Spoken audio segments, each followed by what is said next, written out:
everyone! Today I'm going to teach you how to make homemade banana nut bread. It looks and tastes amazing. First, you'll need sugar, flour, Salt, soy milk, powder that you can bake, baking soda. I can't believe it's not butter. vanilla extract, Bananas, nuts, measuring cups, measuring spoons, a bowl, and a bread pan. First, you want to preheat your oven to 350 degrees. I forgot to mention, but this is totally optional. You can spray your bread pan with oil to make sure it doesn't stick.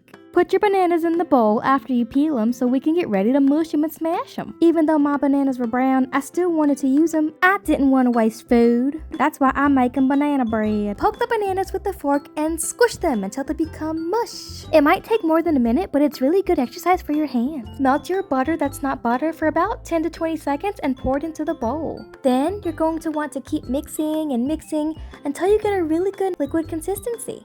Wow, look how soupy it's becoming. You're doing great. Put in 1 cup of sugar. Mix it in really well. Pour in a 1/2 cup of soy milk. Just keep mixing, What do? You mix. Now you need 2 teaspoons of vanilla extract. I could only find my 1/2 teaspoon tool, so I poured vanilla extract in 4 times. Continue to mix until it's well combined. Next, you mix 1.5 cups of flour. I used 2 different types of flour, almond flour and regular flour, because I ran out. Add 1 teaspoon of baking powder and 3/4 teaspoon of baking soda. Add 1/4 teaspoon of salt. I used kosher. Ooh. Then, you guessed it, mix it up. We're almost done. Yay! You're doing great.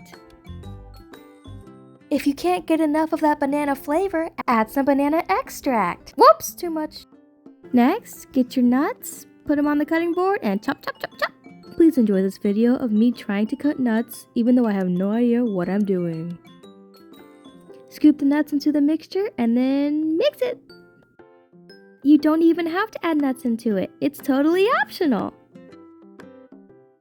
Alas, now you can pour the concoction into the bread pan.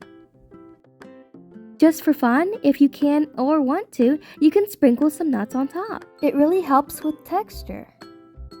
The final step is to place it into the oven and cook it for about 50 minutes.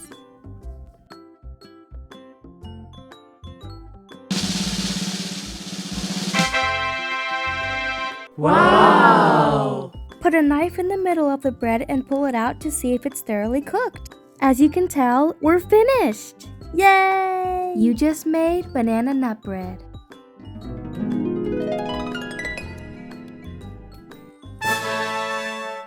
Thank you so much for watching. Please like, subscribe, and share my videos. And I'll see you all next time. Until then, that's a wrap.